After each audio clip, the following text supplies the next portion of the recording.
Next up in the queue, Might is Right by Ragnar Redbeard. It's a pen name. They think it was a poet that wrote this, and you can hear it in the way that he kind of words things out. He puts a lot of alliteration and different poetic type structures into his verse. Uh, this book, I can go on and on about what's wrong with this book, but there's some very good truths in this book. It's just like the yin yang symbol. You got your dark, you got your light. But if you take the yin yang symbol and you spin it around, what do you get? You get gray. This is the dark side of life, people. I'm not going to sugarcoat it. It's some hardcore truth. It's really a rebuke on the narrative, the Christian narrative, democracy, socialism. It just cuts right through all the BS, people. It says, show me the evidence. That's how, this is the really good point about this book. Apart from all the negativity and the bigotry, it's show me the evidence of your beliefs. I want to see the evidence. And what really, this book is, it's what I like to refer to as the perpetual game of who's got the biggest dickus. It's how humans operate. It's about might is right. And you know what I'm talking about. Tony Montana said it best. You get the money, then you get the power. You get the money, then the power, then you get the woman. That's what it is. It's the game of life. Now, if you take this knowledge and what he's advocating here and you go full bore, you're going to get basically the Third Reich. Just a whole bunch of destruction. But there are people out there who operate on these principles that he's advocating. Napoleon Bonaparte, Stalin, America's presidents operate on this.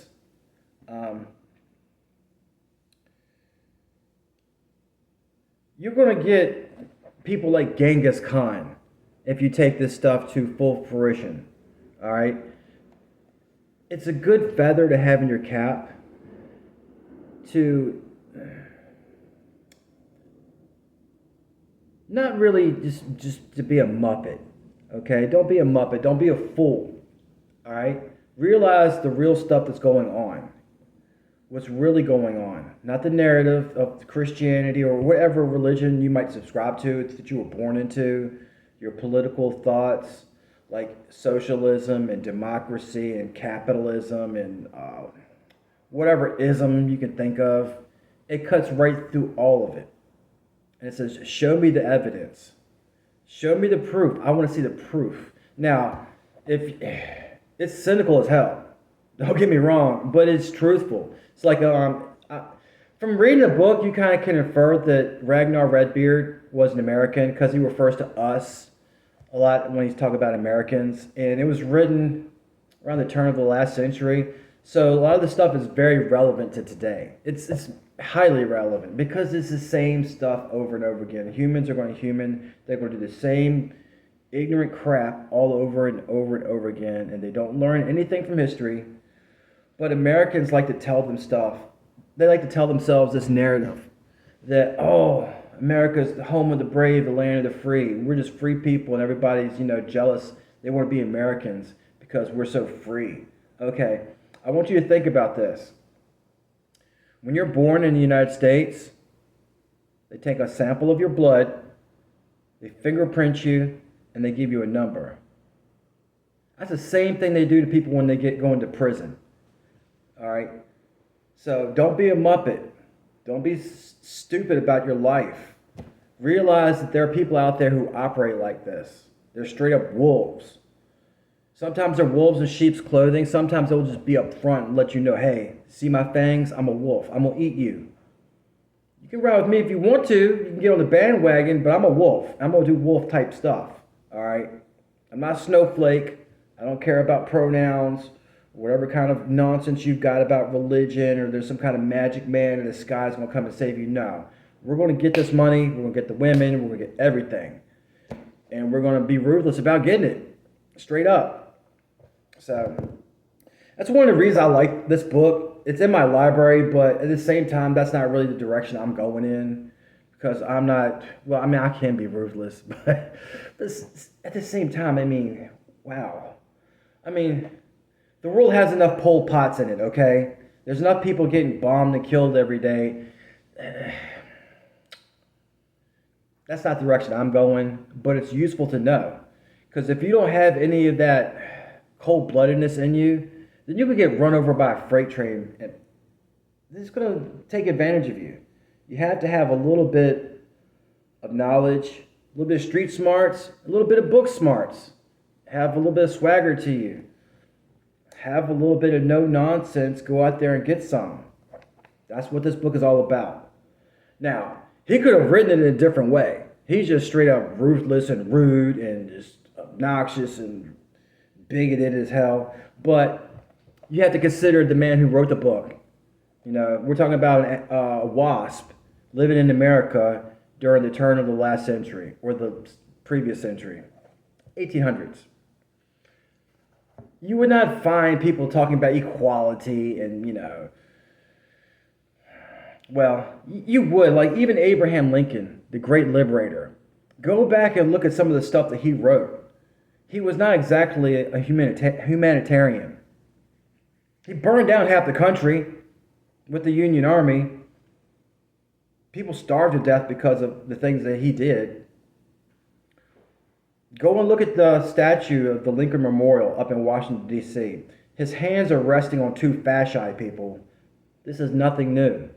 The United States modeled themselves after Roman Greco and British thinking, the way they did business.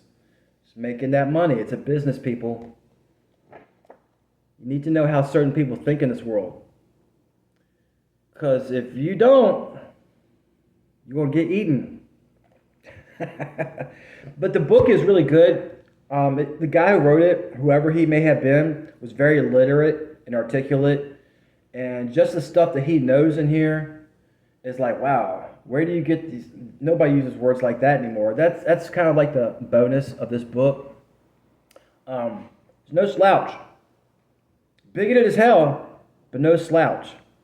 And you have to ask yourself, well, he's asking the tough questions that nobody wants to ask. It's like, where do these beliefs come from? What do these beliefs lead to? Are you stronger or weaker because of these beliefs? That's the meat and potatoes of this book. Anybody can write this book. If you're Vietnamese or if you're African, you can write your own version of Might is Right.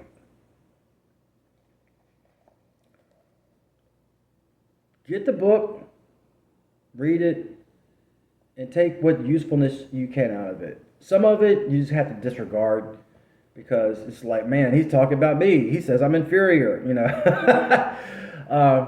And some of the stuff he doesn't really understand. Like he does this a lot. He badmouths Jesus a lot, and he really doesn't understand. Like a lot of Christians don't understand that Jesus was not exactly the most peaceful guy. He was kind of like a rabble rouser. If Jesus and his cousin John had an army under their command, they would have used it against the Romans. This Prince of Peace stuff, that was an invention by Paul. Okay? And Paul didn't even know Jesus. They were arguing back and forth with his brother James, like, you don't even know this guy. Who are you? Paul knew a good hustle when he saw one. And he created his own religion called Christianity. Research it. See where these beliefs came from. You owe it to yourself to know, the operating principles that you govern yourself with. Do these principles make me stronger or do they make me weaker? Might is Right by Ragnar Redbeard. Till next time, people.